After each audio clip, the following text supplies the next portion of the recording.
Hey guys, welcome to the next episode of Let's Talk Agile. Today I have a treat. We have a celebrity here, Maarten Dalmijn. If I pronounced your last name correctly, I know we practiced this a few times before we got started. I did And good. Maarten is known for, especially for his book, Driving Value with Sprint Goals. Now, as soon as I saw this on LinkedIn, I had to have it. I read it cover to cover. The way I measured the book is by underlining it. And the more underlined stuff inside, the more of a value it is. There's quite a lot of stuff underlined here. But welcome to the show. I'm really excited to have you, Maarten. This is gonna be fun. Yeah, I'm super excited. I'm excited to talk about the book and also curious to hear your perspective on things. Thank you. Well, guys, just how we got started with this. So we connected on LinkedIn. And I had a few things that I didn't quite agree with the book. I was like, hey, listen, and we got to talking, and this became sort of like a challenge. Like, let's talk it over in a podcast. Now, I don't know if we're going to hit every topic, but we might hit a few. So stay on, and it'll be fun. So, Maarten, maybe we can start with you telling the audience a little bit about yourself. I mean, besides being an author of this wonderful book and being an agile expert, love to hear about your journey and how you got started and how did you actually come up with the idea for the book. Yeah, how I got started. I kind of tumbled into software development because of the crisis in 2008. So I have a bachelor in biology, master in life science. First job was in marketing. Then I had to try to find another job in marketing. Couldn't get one in 2008. So I decided to become a QA because the market was super scarce back then. Learned how to script. I'm not going to say program. If a developer would see my code, they would be like, no, this is terrible. And then slowly ease towards Scrum Master, business analyst, and ultimately, like last 6 years, working in product, head of product roles. Now I went solo. Maybe that's a little bit in a nutshell. I write a lot about agile and product management. That's what really interests me a lot. Nice. So, in essence, somebody who's in biology went back to the grassroots of actually managing bodies. I love it. Yeah, there's actually a lot in common with agile and how do you say evolution, in my opinion, because we can talk about that later. Sure, sure. Well, since you started, how so? Would love to hear your perspective. So basically, evolution doesn't look ahead; it only looks back. So yeah, you've natural selection, right? And certain traits get selected. So that's based on the past. It doesn't predict what happens. And with agile, something happens and you adapt to it. It doesn't mean that you don't predict, but the adapting part is super important. And I think that's a big commonality. I like that. There's only one problem with that approach. Certain species and plants and other things have gone extinct because of their inability to predict and foresee. Us humans, we tend to take a more foresighted approach. I mean, past results do not guarantee future performance. We're trying to learn from the teams in the way they're operating previously to try to predict how they're going to do in the future. So even though that is pretty accurate of the evolution of the world, we're actually the intelligence that's trying to change that in many ways. Yeah. So the funny thing is the brain evolved, right? So that's the funny thing. It evolved to predict. Probably Yeah. not mine. I still have the Neanderthal brain, if that's my wife. But so let's dive into a few topics here. I've actually picked out quite a lot of quotes that I really loved from the book, and you make a lot of great stories about the fog of, and hold on, how do you say it? The fog of speculation. Fog of speculation. Yeah, that term really, like, I underlined it with like 3 lines. I really like that comparison of not knowing what the road holds ahead and Yeah. how we're trying to foresee things a little bit too far in advance. I think there's a lot that goes here in terms of setting modest goals and iterating through it. I think in my experience, and I've seen teams do a lot of Scrum, we take goals for granted. I mean, I haven't seen Yeah. a single organization that does them correctly. The goal is typically get stuff done. That's the goal. Yeah, correct. So the discipline to change that approach is significant. And your Yeah. book tackles that head on, which is, I think that's a missing piece. But there are a few problems. And the problem is too many goals. Yeah. If you're running a big project, each team has their own goal. Mhm. Organizations, one goal. Leadership has another goal. Everybody has so many different goals. How do we interweave them? I think the Scrum way of doing things, right? Let's just say it off the bat. There's one sprint goal per sprint, and there's one product goal per product. I think I'm fine with the sprint part, but I think the product goal per product is a bit rigid because, I mean, you're building your own product. You always have multiple things that you're working on. But I think it does make sense. Let's say you have a team, right? You tell them, hey, like this is the one most important thing we're working towards. That really does make sense. But that is about, in the end, making choices. Yes, but the critical thing is prioritization. You've pointed out that I build my own product. That's true. The way I work with my team is a little bit different. We have one goal, one product goal at a time, which does not mean that you can't take and work on a second goal. But the way we structure the work is among multiple teams, we try to understand who has the leading responsibility and who's playing the supporting role. Yeah. And the reason why that's important is because if everybody has their own independent goal, they start tripping over each other and we lose sight of the number one product goal. I can't have it all, so I have to pick one. And when I pick one, I need to align all of the teams behind it. Having each individual sprint goals that do not see the overarching is usually a big problem. And unfortunately, lots of organizations, the bigger they get, you can't even understand what a number one product goal is. Correct. I think that's a very good approach. In the end, one of the big challenges, especially at bigger companies, is that they have like a feature-based roadmap with a lot of unrelated stuff. And then teams are good. They're going to need each other's help. That's the reality.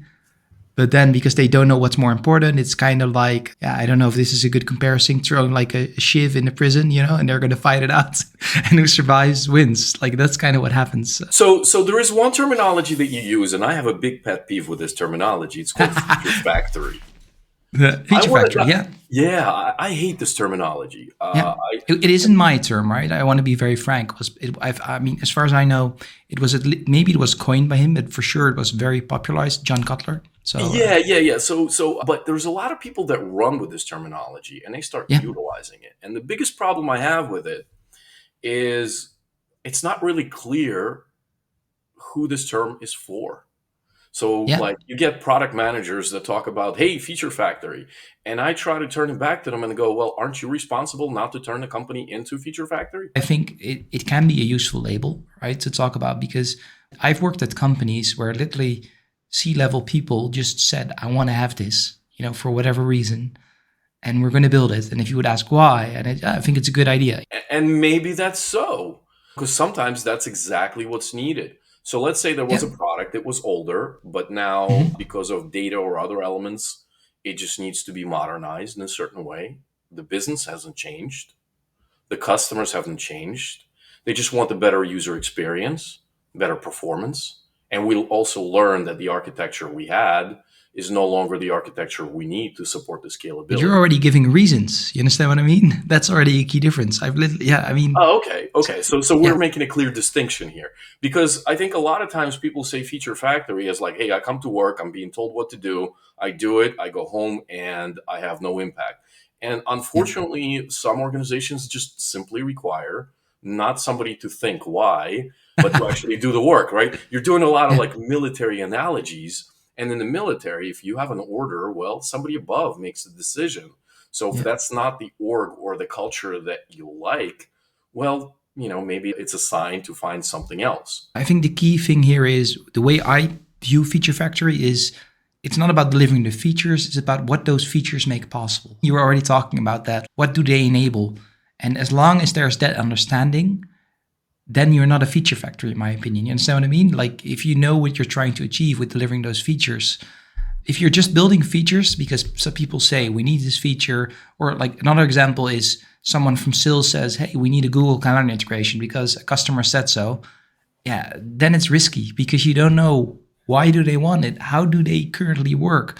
You need to take it one step further and then you understand, this is why they need it. And then maybe you don't need a Google Calendar integration. You need due dates and priorities, because they actually want to see over time what has to happen when.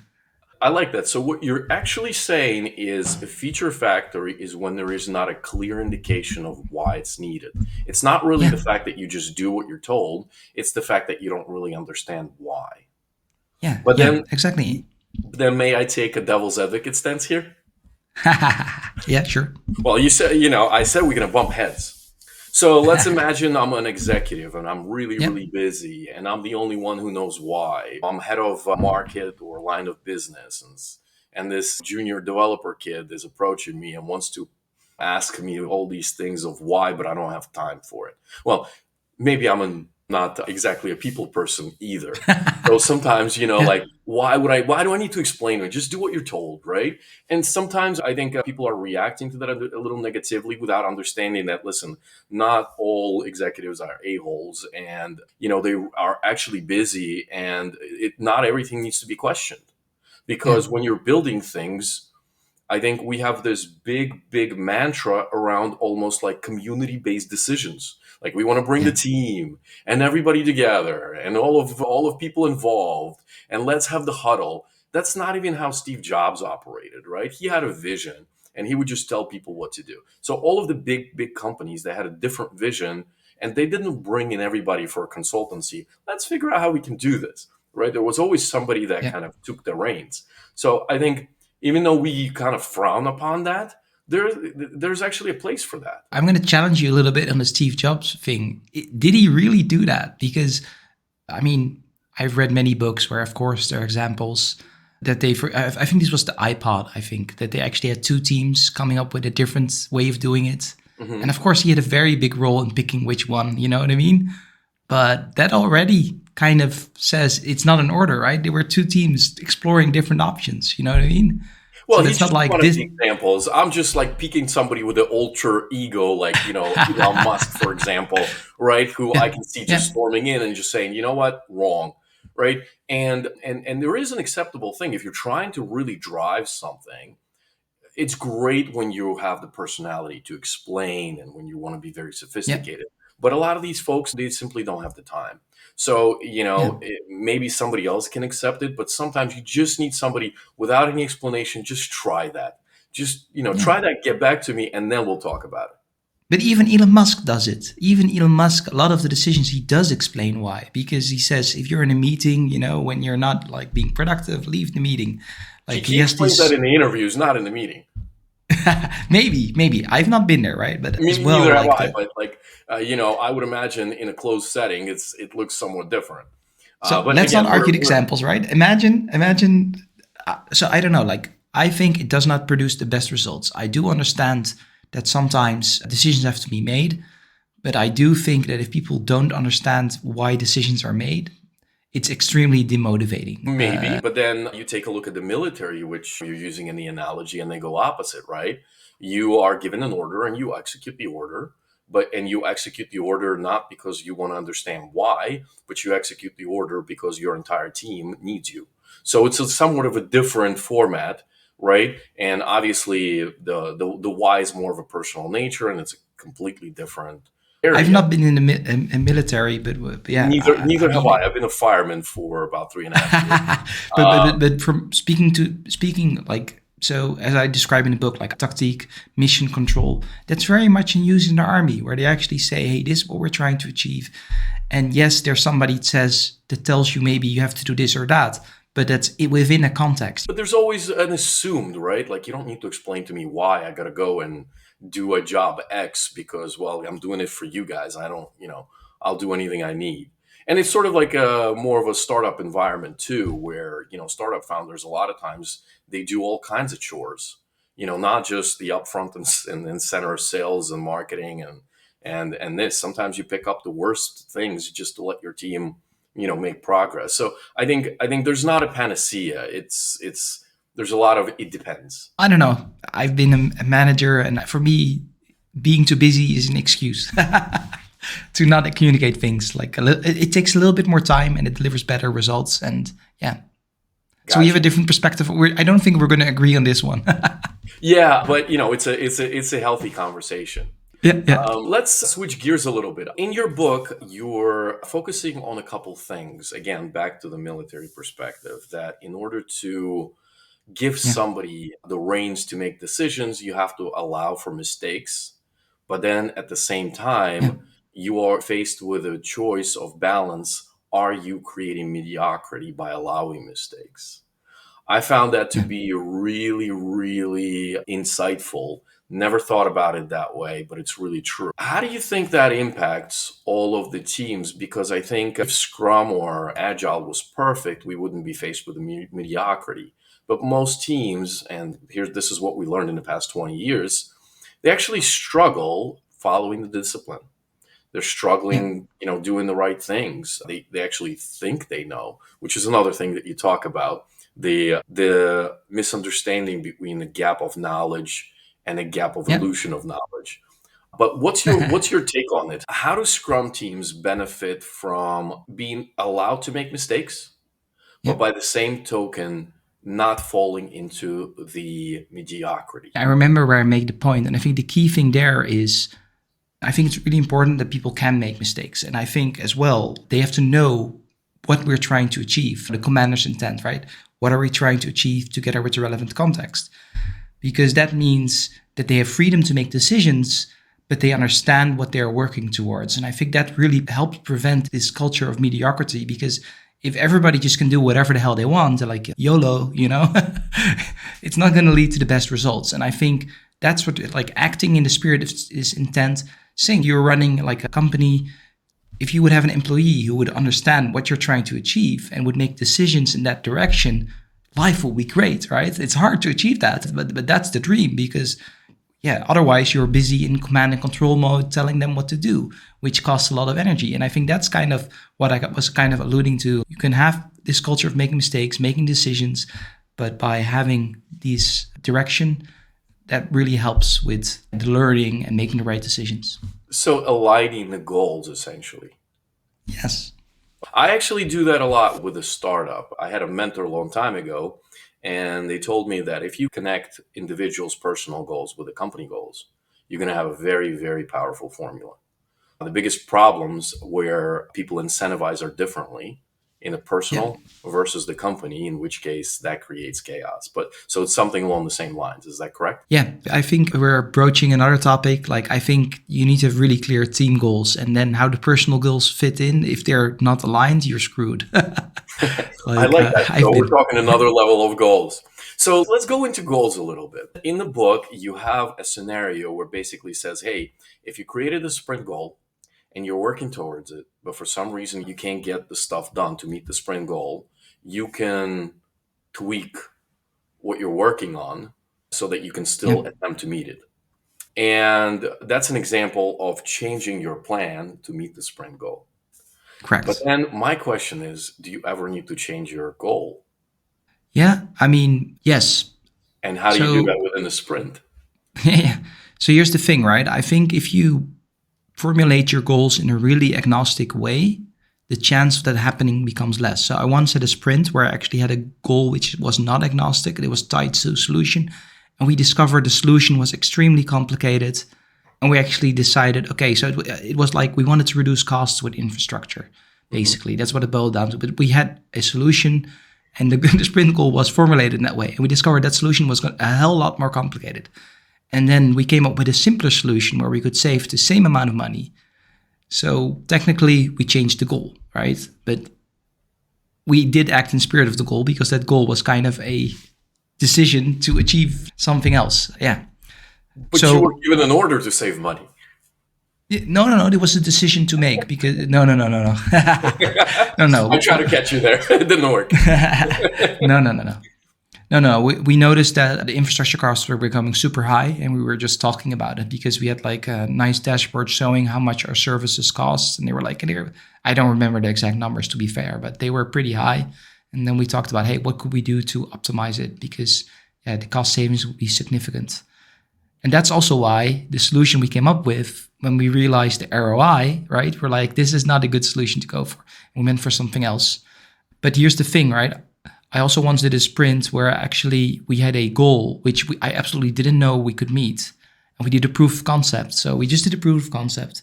And the outcome of the proof of concept could have been, we cannot achieve this goal. You know what I mean? And then we would have adjusted the goal, right? I mean, That's the risk. If you set a goal and you do a small proof of concept to achieve that goal, and you discover, wait, this is not feasible, I would change it. And in Scrum, they would call it abandoning a sprint goal. Yeah, I'm just very pragmatic. You just go into a meeting, you just say, hey, we've got new information. Here's what we're going to do. And then we go do it. Yeah, I wouldn't cancel the sprint for that. Great example. Actually, I want to bring something up because this is constantly a struggle. There's a lot of times when the goal doesn't fit the sprint. Yeah. And sometimes it's by accident. You just happen to have carryover. And sometimes it's by design, that it's a larger scope and it's going to take you a few iterations to get there. The goal doesn't change. You still have the same one. It's just that the work items in the sprint are different. This example where the goal is larger than the sprint and you need, let's say, 2 sprints to get something done, it's very well comprehended and understood. But a lot of teams trip up as soon as they take a goal, they get 90% to the goal, and then the sprint ends, and now it's a carryover. And then there was an article I read on Medium from somebody that says, hey, listen, what if we can just extend the sprint to accommodate the size of the goal? Yeah. And now we're dealing with this whole thing of, hey, we're changing Scrum. And you're actually making a statement that you should adapt the Scrum to you, which is also another angle. So maybe you could talk a little bit about that. I know I didn't actually formulate a question, but I'm interested to just simply pick but let me give you your answer, right? So let's say it doesn't fit in the sprint. There's a sprint goal. So for me, I have a different way of looking at Scrum. So the way I see it, I don't see it as a cadence to deliver. So it's kind of like I see it as like a moment where you check how far did we come to meet our goal. You know what I mean? And you work in a flow-based manner. So you can pull in work during the sprint. So let's say after 2 weeks, you made 80, 90%. That's the scenario you had, right? You have carryovers, which I don't believe. Then what I would do is the next sprint, either you have the same goal or a slightly larger goal because, there are more items that relate to it. You understand what I mean?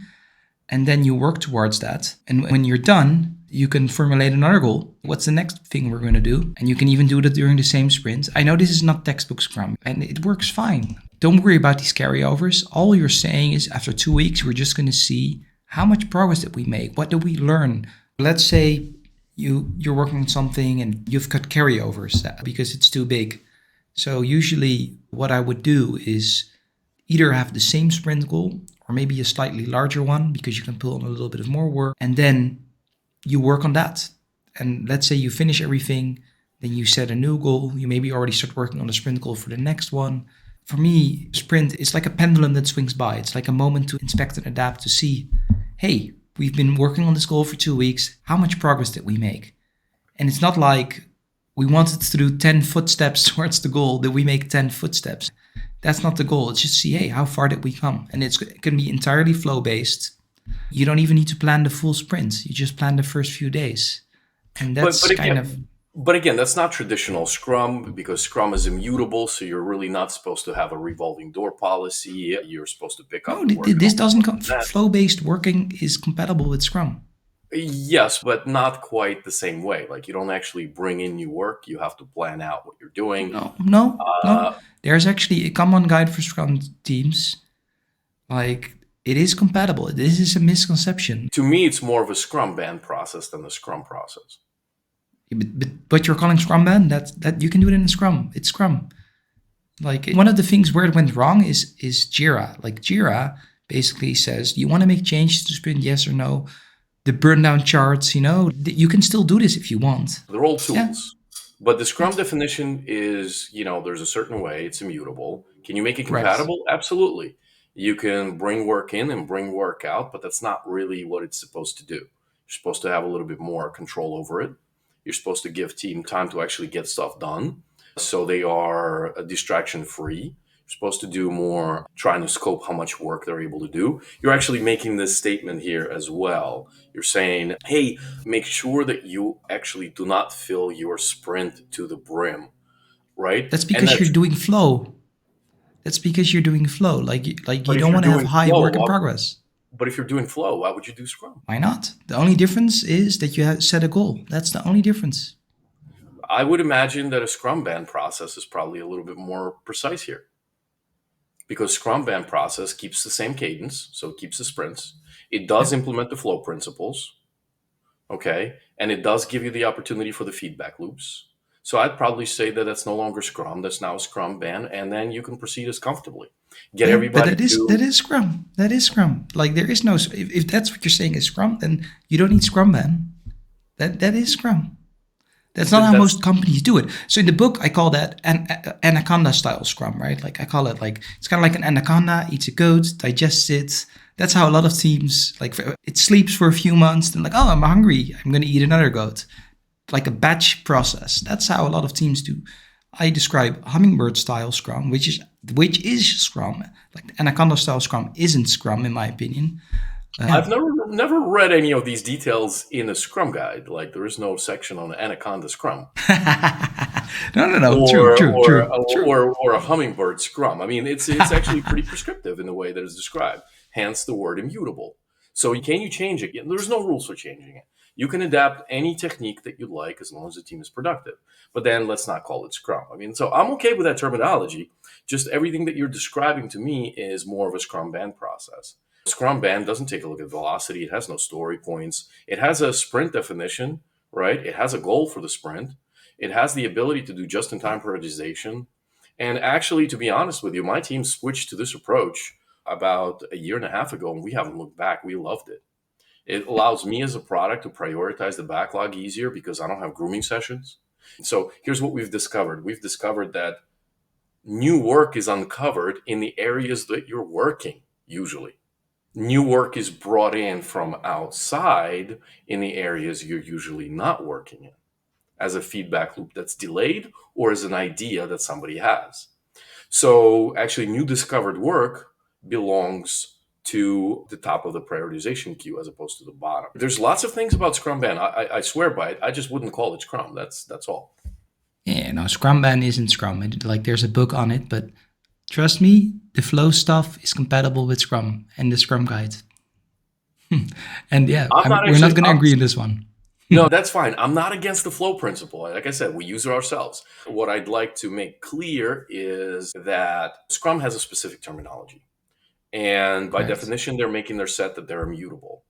And if that's so, I'm okay respecting the fact that it's immutable. And there's a specific way that Scrum org or anybody that's running Scrum org is promoting to execute Agile, right? It's just another way of doing it. You don't have to stick to it. But by definition, let's just not call it that. The reason why is because you start getting to a confusion of terminology. And in our Yeah. ecosystem, there's plenty of confusion of terminology. So if we can at least separate it, it'll make it clear because an engineer is not going to go and look up, is this an anaconda style Scrum? Is this a hummingbird Scrum? Is No, this no, the no. But traditional I don't Scrum? think my point is coming across. Scrum is immutable and it's compatible with Flow. And I've just come up with the analogy to show to people like hummingbird style Scrum is Scrum and anaconda style Scrum is not Scrum. So it is compatible with the immutable Scrum. Okay. It is. Okay. Well, we agree to disagree. Yeah, So sure. I guess this is where we're going to Let's bump move heads. on. We're not going to agree in this Let's one. move on. So let's talk about sprint review a little bit because I think you make the statement in the book as well. So in the Yeah, sprint review, you're basically saying, hey, listen, let's not do any demos in sprint review. That's not the point of the demos. yeah, Let's talk about iterations. I understand the purpose of your statement, but I like a little bit more clarity because yeah, in order to get people to iterate, a lot of times you have to show them what you got. They need something to play with or at least see. If they see yeah. it, it's easier to iterate. So even though the goal is not to demo is actually a pretty powerful tool in the sprint review. So here's the thing. If you're doing CI/CD, the feature is already live. So ideally, right, let's say there are stakeholders that want to know how it works. They've already seen it. They can already use it. What's the point in demoing it? I think that's an assumption. Yeah, no, Uh, I know, I think but that's an assumption just because it's delivered is that people are using it and the product manager that actually led to create a certain product backlog item or a feature and wants to supervise its execution has already used it and again we're talking stakeholders, so we're talking people yeah, above that level. example, and they're probably never using the software that or a system or a solution that that they're being developed. They're looking at gauges. What are our sales? What are our customer acquisition costs? Yeah. What's our churn? Right? They're not really interested in the feature, but having the ability to see it actually gives people a lot of ideas. And maybe there's something that they saw in a conference somewhere, and they can provide a feedback loop. I'm just saying Yeah. that we shouldn't short circuit just because we can, right? Hey, it's in production. You go take a look. Well, I don't know anybody that wants to take a look. No, Again, but I like mean, nurturing stakeholder relationships is hard. I agree. But let's say it's already live and you're already collecting data. That's way more valuable to talk about than having someone's opinion. Because ideally, right, let's say you are interested. So here's the thing, right? Lots of teams, they use the demo to show we did something. Look how much we did, show as much as possible. And I don't think that's valuable. Like the point isn't to demonstrate we did something. You understand what I mean? If the point is, hey, we've built this, we want to get your feedback, and you're going to get feedback during that meeting from someone, yes, it can be valuable, but it doesn't have to happen during the sprint review. It could happen sooner, when the moment it's done. Possibly, But you're but right. You can also do it at the sprint review, right? there are Sorry. lagging indicators for anything that you develop. So even if Correct. we, let's say, deliver something to production and give it to the end users, make it available, we're not really going to know the impact of it like right after we deliver. Correct. Maybe Correct. if we're lucky, but it takes a long time to collaborate with product marketing and make Correct. sure that everybody has access to it. Maybe you're only exposing it to one customer and give it to it. But a lot of times, I think that's a lot of rushing to try to get data immediately. Sometimes all you need to do is like go, hey, here, hey guys, take a look at what we got. Because I think there's a big moment in the demo that is under recognized, and that's recognition to the developers. We Yeah. underappreciate the engineering team, and I've written probably more software that sits on the shelf not used because I worked in companies that let's just say weren't building stuff to be utilized right away. And it was big disappointment that nobody could tap me on the shoulder and say congrats. Who gets the accolades in the Yeah. software organization? The sales, the marketing, right, the product. Correct. Who doesn't Correct. get the accolade usually? The engineers. They only get the accolade when everything's failing, crashing, people are complaining, and then they resolve it. Having the opportunity to demo is another way of earning appreciation, which goes a long way, especially when a senior leader in the organization comes over and goes, guys, good job. I Yeah. think that speaks volumes, and I wouldn't disregard the demo. Then there's another thing about the demo. I try to position my engineers to demo as much as possible, to teach them the ability to communicate. A Yeah. lot of engineers, if you know the 4 patterns of a behavioral system, a lot of engineers are falling into what's called the green, when 60% of people are the green, which are kind of like more introverted. They really don't look for any conflicts. They try not to push the boundaries too much. They just kind of maintain status quo and enjoy their work.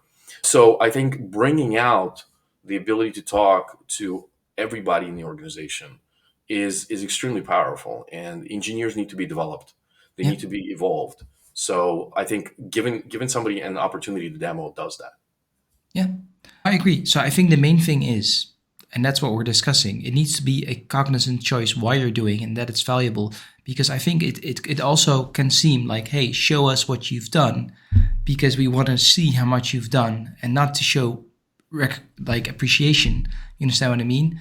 Just Oh, like to so check. you're saying using it as the gauge of progress to Yeah, yeah. use it and to slap somebody on the wrist and go, That's it, right? I Yeah, only and see then a and button." what the teams do then show as much as possible. You know what I mean? Like even if it's not yet done, and these kind of dynamic can happen. But I'm just saying. So I think the most important thing is, and the point I'm trying to make is, you don't have to do it, but if you're doing it, you need to think about why you're doing it, and that's what you're doing, right? Like, I think there can be benefits, but I think it's context dependent. And one thing I can say, it's extremely demotivating if everything you've done, you have to show it. You must show it. Doesn't matter what it is. So Like, I wish you have elaborated on that within the book, because I think yeah, the why explanations, we've already come across a couple sections where the whys are very, very important. Like the why the goal, why the way to run the team a certain way, why you need to understand why you're doing the demos. So I think if Yeah. if there's a revision, please add that. I think that's gonna make it a lot clearer. So with that, I wanna change a little bit of gears. I want to play some fun games. This is gonna be fun. We are going to do what's called a rapid fire question / word association. I don't know if I can do this at the night. Let's do it. This is going to be fun. You're going to love it. Okay, let me know when you're ready, and I'll start throwing the questions your way. Ready. Okay. Favorite superhero? Spider-Man. Last vacation? In the Netherlands. Yeah, Eerbeek. Favorite music? Classical music. Would you make a good spy? No, I would be a horrible spy. I would forget names. I would forget everything. What would be your spy name? My spy name? 009. Your hidden talent? My hidden talent. I'm pretty stoic. Favorite Disney character? I like Robin Hood. Oh, nice. What always makes you laugh? What always makes me laugh? Don't say me. What? Don't say me. Sorry? No. Watching Fargo. Oh, interesting. Can you freestyle rap? Absolutely not. I'm not a freestyle rapper. Ever wore socks with sandals? No. All right, let's switch to more of an agile stuff. Word association, agile. Agile. Yeah, Jesus. Oh, come on, quick. Yeah, I don't even know. Agile. Kind of, it's becoming bummed out. Maybe that's the bummed out. Bummed out. Oh, super. Scrum. Bummed out twice, right? Bummed out, even worse. XP. XP, yeah. Who uses it still? Very few. Flow. Yeah. Like it. Estimates. Yeah. Don't like it. Often lots of waste. Forecasts. Don't spend too much time on them. You get the fog of speculation. No goal. Yeah, run like a chicken without a head. Sounds like a good plan. Why did the chicken cross the road? No estimates. Estimates, yeah, can work. No sprints. Also fine. No backlogs. Also, I mean, long backlogs are terrible. You know that. But we're talking no backlogs. Yeah, well, I mean, a backlog is a list of things. So you need to have a small list or a small queue, but I wouldn't call it a backlog. I don't know, yeah. Okay. Agile's dead. Yeah, Agile is always dead every year. Every month, every month of the year it's dead. Keeps being resurrected. AI and Agile. Overhyped. Our Agile future. Our Agile future? Yeah, it will be replaced by something. This podcast. Fun. Awesome. Maarten, it was a pleasure. Really enjoyed speaking with you. I think, we all have our own experience and there's a lot to learn. I think our community is divided in many ways. People are just too set, sometimes very aggressively against seeing others' perspectives. We can be very respectful and disagreeing for the benefit of our own teams and the organizations that we serve. I think there's sometimes a little too much animosity, but I know that we started with like, hey, listen, here's a few things that I found in your book where I had questions and you were extremely welcoming in setting this up and connecting for a conversation. Yeah. I take my hat off and bow down to you, sir. Thank you. And thanks for being my first celebrity. This is a wonderful book. Hopefully, I'm not going to carry it with me everywhere, but if I meet you somewhere in a conference, I'll just have to buy another one just to get your signature. So, yeah, thank you very much. And I think the most important thing is, right, do what works. Like that's what matters in the end. Don't like just because a book says something. If it works for you, and you know it works, that's what matters. You seem like a guy that thinks about what you're doing. So I think that's the most important thing. And of course, listen to each other to see what we can learn from different points of view. Love it. Really terrific message.